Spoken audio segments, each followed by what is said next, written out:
Vamos a ver, el ser humano en su interior, si fuera más consciente de su auténtica naturaleza, su esencia, se daría cuenta que la felicidad es intrínseca. Es decir, cuando una persona toca su núcleo, se da cuenta de que ese núcleo es la fuente de la sabiduría, la fuente de la verdad, de la bondad, de la unidad y la belleza.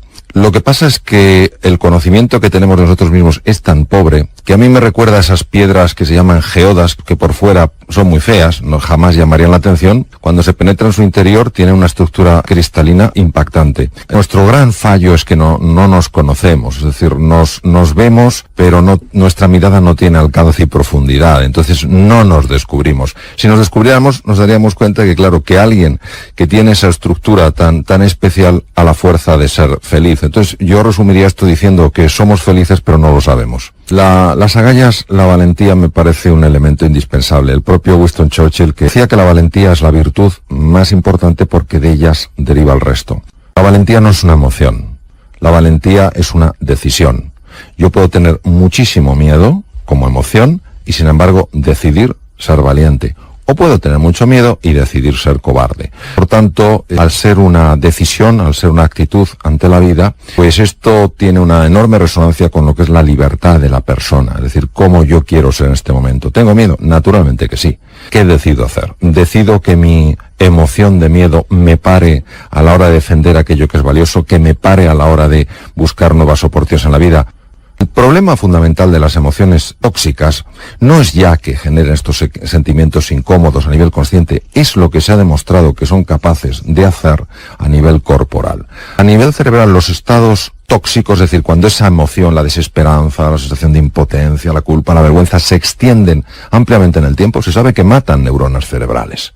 Una emoción es un cambio corporal y ese cambio corporal implica cambios en los neurotransmisores, es decir, las hormonas intracerebrales, cambios en la química de la sangre y hay cambios en estos neurotransmisores, hay cambios en la química de la sangre que son muy, muy dañinos para las neuronas, sobre todo para las neuronas de la región del hipocampo relacionadas con la memoria y el aprendizaje. En segundo lugar, hay estructuras tremendamente sensibles a las emociones tóxicas, tremendamente sensibles, como todo el sistema de defensa. Contra bacterias, contra virus y tumores, el sistema inmunológico de una excepcional complejidad, casi tan complejo como el sistema nervioso central, y que tiene receptores en su membrana, es decir, puertas de entrada en el interior de esas células. Algunas de las moléculas que se liberan en la sangre cuando tenemos estos estados emocionales tóxicos, producen cambios muy negativos y llegan a inhibir el funcionamiento de estas células.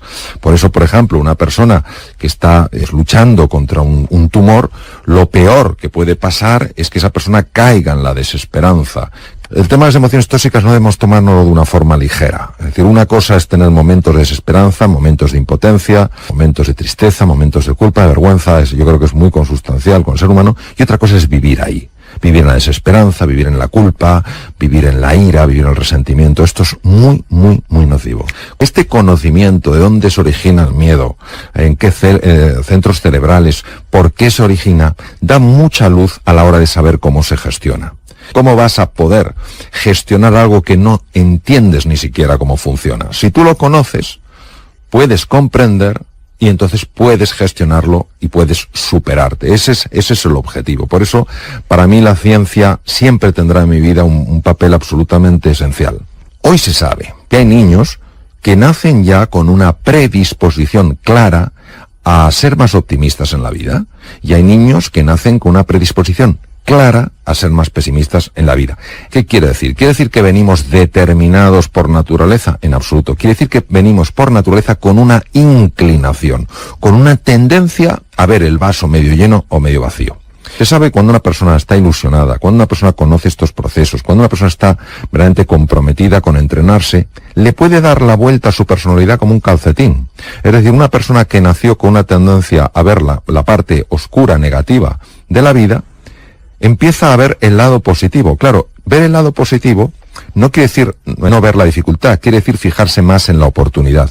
Mientras que personas que nacen con la tendencia a ver el lado positivo, si se duermen en los laureles, si piensan que como ya han nacido con eso, pues está todo hecho, pueden ir perdiendo esa capacidad de ver el lado positivo, contaminándose a veces por la toxicidad que hay en el entorno, porque muchas veces, sobre todo en situaciones complicadas como la actual, donde la mayor parte de las conversaciones lamentablemente son de tono negativo, que es el tipo de contrario que tendríamos que tener, se van contaminando si no hacen un trabajo, porque se fían demasiado con lo que nacieron. Entonces, al final, es verdad que hay personas que nacen con una lotería, les ha tocado la lotería, han nacido con una capacidad, sobre todo, de ver el lado luminoso de la vida, y hay otros que han nacido con un desafío. Pero esto es como todo en la vida. Unos nacemos con unas cosas, otros nacemos con otras, y al final depende mucho, no solo de ese temperamento con el que has nacido, sino de cómo tú, utilizando tu inteligencia y utilizando la fuerza de tu voluntad libre, vas moldeándote a ti mismo.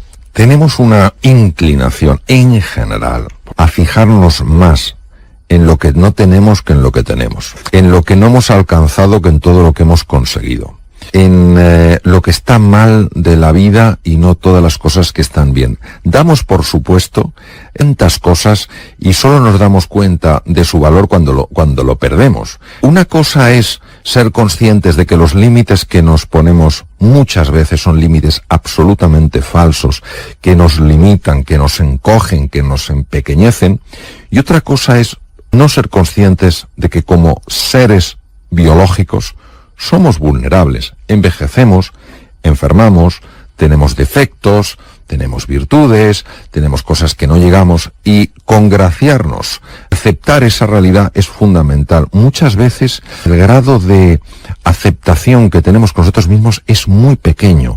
Nos apoyamos muy poco en los fracasos, toleramos muy mal nuestras imperfecciones. Uno no se supera si se está constantemente criticando o criticando a los demás. No hay más que ver qué cantidad de gente o qué cantidad de personas nos quejamos y qué pocas personas están haciendo propuestas de mejora. Vamos a ver, la queja, si no va seguida de una propuesta de mejora, no sirve para nada. Pero es más fácil criticar que construir. Salvo que haya nacido uno con esa predisposición para ver el lado positivo, tiene que hacer un esfuerzo, tiene que hacer un trabajo diario para enfocar su atención en aquellas cosas de la vida que sí están bien, en aquellas cosas de la vida que sí pueden mejorarse. Encuentra tu oportunidad. Tengamos en cuenta que la tendencia habitual ante la dificultad es muchas veces sentirnos tremendamente limitados, caer en la frustración, en la sensación de impotencia y de desesperanza. Esto es lo que se llama un sistema de default, es un sistema en el que normalmente caemos. Y hace falta un entrenamiento, hace falta un mapa para saber cómo podemos activar otro sistema que tiene una conexión obviamente con los procesos mentales y cerebrales y que nos permite ver lo que normalmente está velado. Por eso es tan importante entrenar la mirada, porque si no aprendemos a mirar cualquier situación de una forma diferente, no podremos encontrar cosas nuevas, y muchas veces yo sé lo desafiante que puede ser mirar una situación, muy dura, con ojos diferentes, pero es que no tenemos más remedio, porque el dolor de la dificultad ya lo tenemos, el sufrimiento de la dificultad ya lo tenemos, pues vamos a esforzarnos en encontrar algo más que eso, en ir más allá del dolor, ir más allá del sufrimiento y encontrar la oportunidad. La oportunidad es aquello que tú entiendes que puede llevar tu vida al siguiente nivel, tu vida o la vida de otras personas.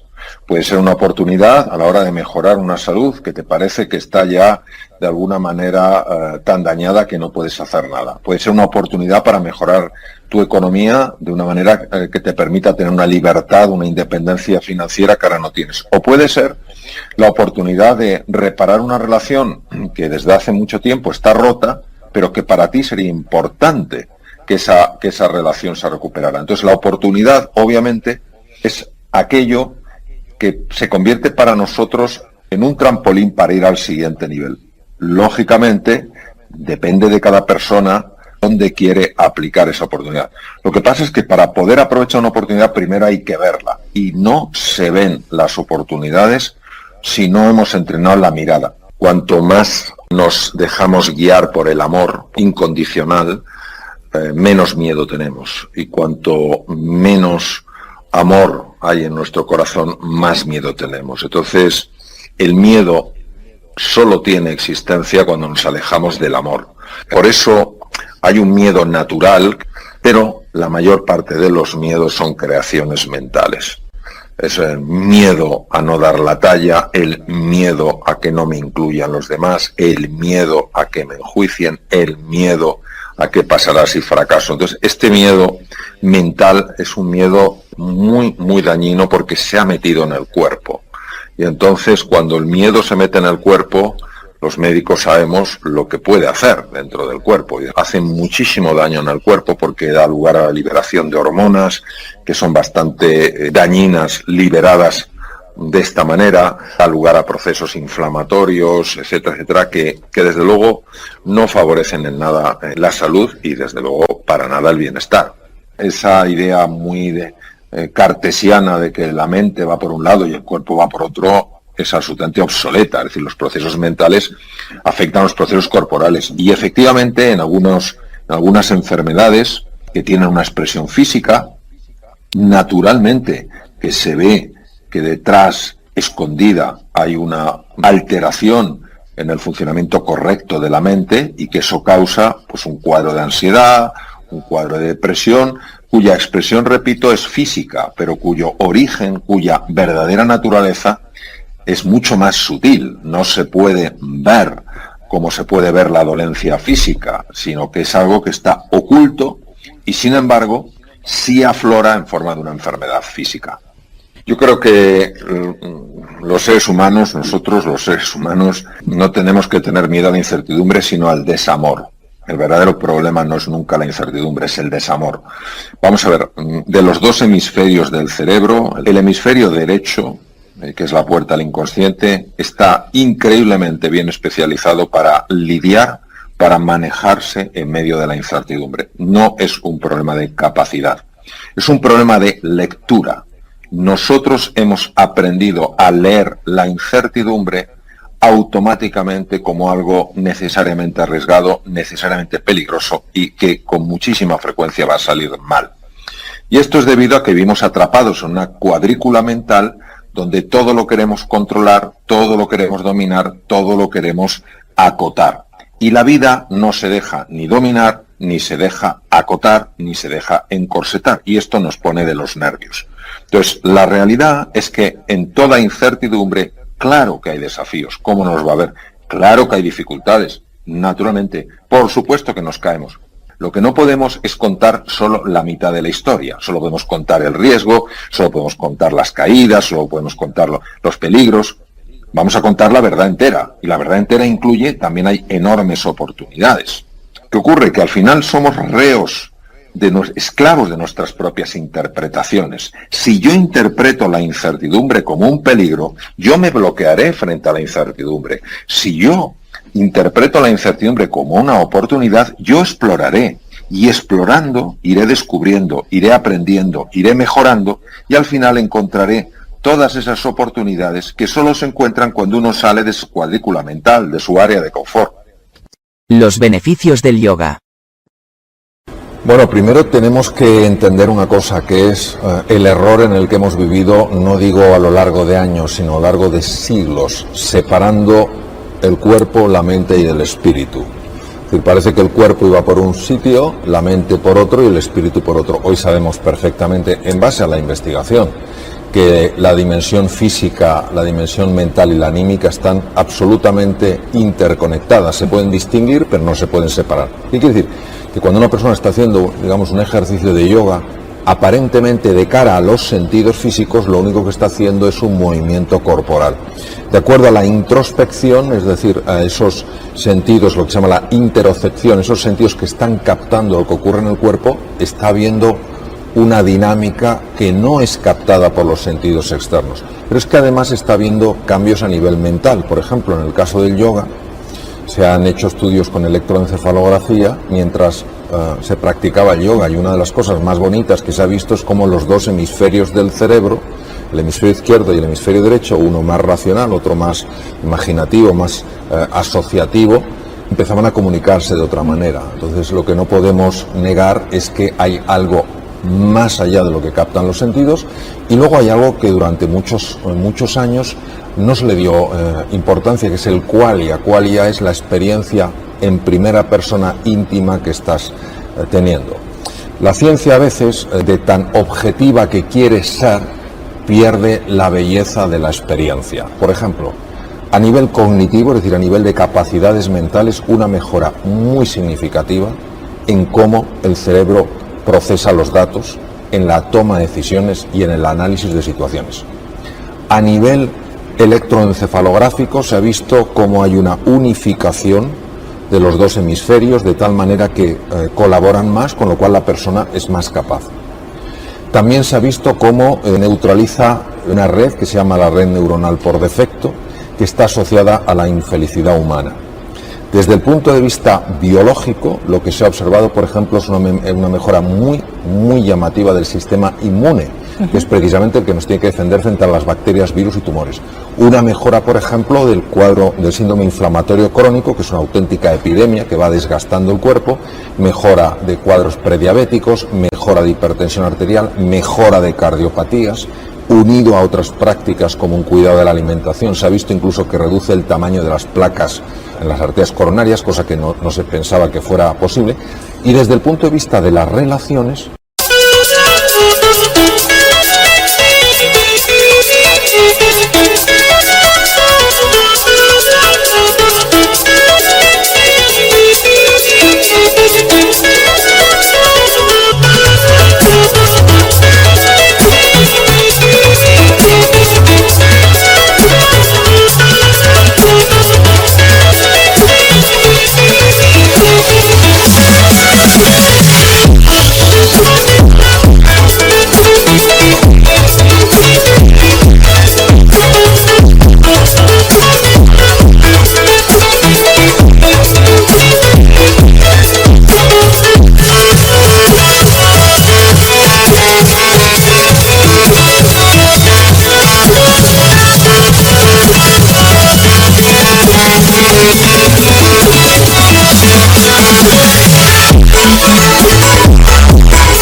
lo que está claro es que la meditación, al inducir un estado de quietud interior, hace más fácil la escucha, hace más fácil la cercanía.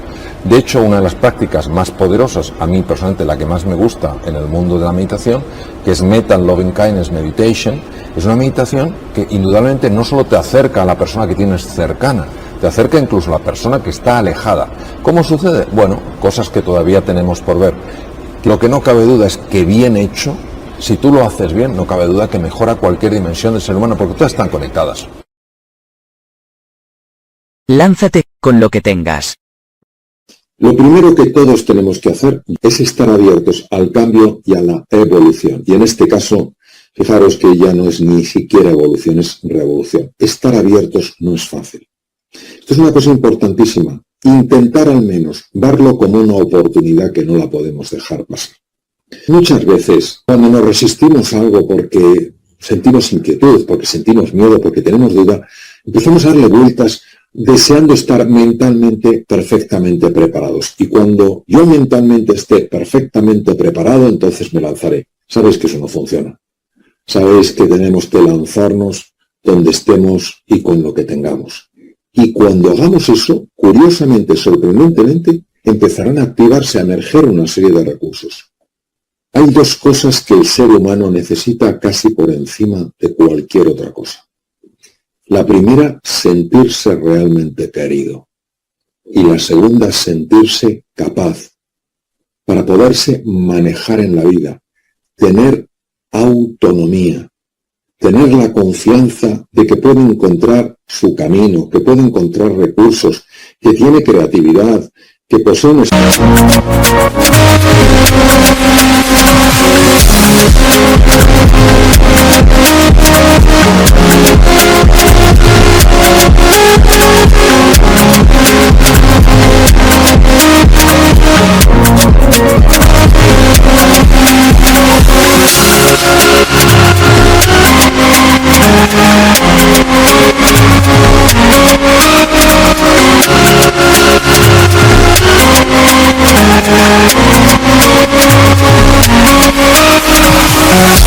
We'll be right back.